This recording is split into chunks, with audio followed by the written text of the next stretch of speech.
कि आज हम लोग अति पिछड़ा आरक्षण बचाओ संघर्ष मोर्चा जो है उसके तत्वाधान में जिला स्तरीय बैठक थी।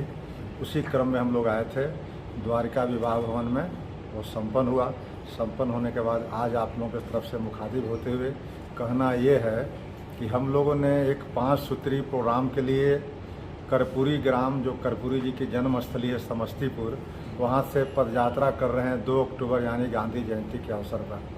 वह पदयात्रा 2 अक्टूबर से शुरू होकर के रास्ते में चलते चलते 7 अक्टूबर को पटना के मिलर स्कूल में समापन होगा। समापन इसलिए मैं कह रहा हूँ कि वहाँ समारोह के रूप में हजारों हजार की संख्या में मिलर स्कूल मैदान में यह जो पदयात्रा है समाप्त होगी। 5 सूत्री मांग क्या है? पहला मांग है कि जो मूल अति पिछड़ा कर्पूरी ठाकुर जी की जो मूल अति पिछड़ा थी उसमें शुरू में जातियाँ थी 94, जो मुंगेरी लाल कमीशन की अनुशंसा के आलोक में आरक्षण लागू किया गया था। बाद के कालखंडों में कई सरकारों ने अपने अपने हिसाब से कई जातियों को इसमें जोड़ा और जोड़ते जोड़ते आज इसकी संख्या हो गई है 113 जातियाँ। तो 113 जातियाँ से उतनी तकलीफ़ नहीं हुई जितनी तकलीफ़ अभी ये 3 संपन्न जातियों को इसमें शामिल कर दिया गया, उससे अपेक्षाकृत संपन्न जातियाँ, उसके वजह से अति पिछड़ा जो मूल था 110 जातियाँ आज आहत हैं और उनके सारे अधिकार जो हैं छीने जा रहे हैं। इसलिए 110 जातियों के लोगों ने निर्णय किया है कि जो कर्पूरी ठाकुर का दिया हुआ अधिकार था उसको हम लोग को बचाए रखना चाहिए। जो हकमारी हो रही है हमारी, वह हकमारी को हम लोग कैसे रोकें।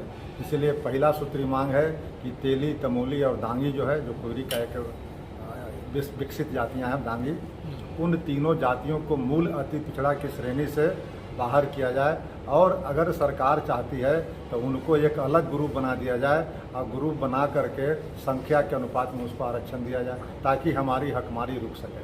प्रथम मांग है।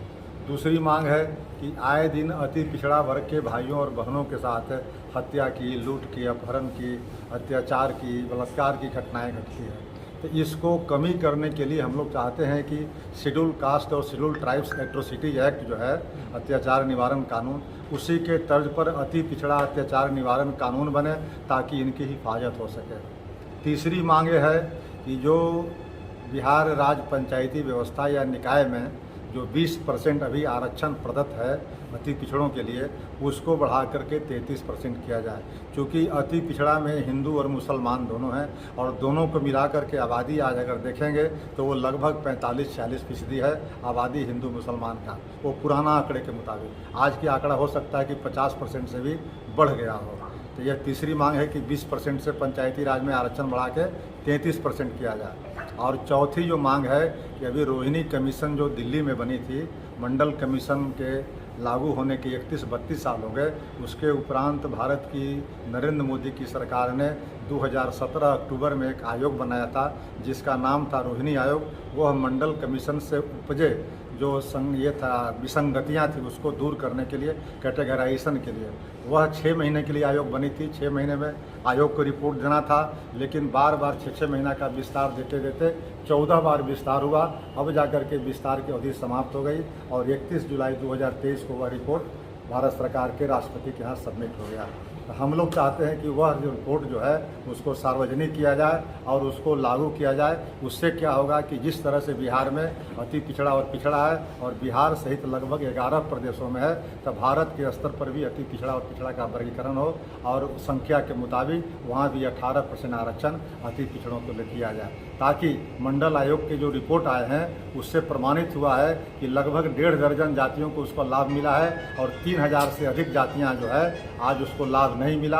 उसको लाभ दिलाने के लिए इस तरह के वर्गीकरण करने की आवश्यकता थी। तो इन्हीं 5 और 5वां जो मांग था, अंतिम मांग, कि जिस तरह से वंचित तबकों के उत्थान के लिए लंबे समय तक लड़ाई लड़ने वाले जननायक कर्पूरी ठाकुर, अब्दुल करीम अंसारी साहब और बिहार के दशरथ मांझी गया जिले के, इनको पहाड़ पुरुष के नाम से जानते हैं, इन तीनों को मरणोपरांत भारत रत्न से सम्मानित किया जाए। इसी क्रम में हम लोग इसी 5 सूत्री मांग को जो पदयात्रा होने वाली है उसी की तैयारी के सिलसिले में बिहार के हर जिलों में हम लोग जा रहे हैं। और अभी आपने देखा कि भभुआ में हम लोग अभी परसों थे, तो भभुआ में कुछ तेली और चौरसिया समाज के लोगों ने वहाँ पर थोड़ा विरोध किया वहाँ घेराव किया हमारा।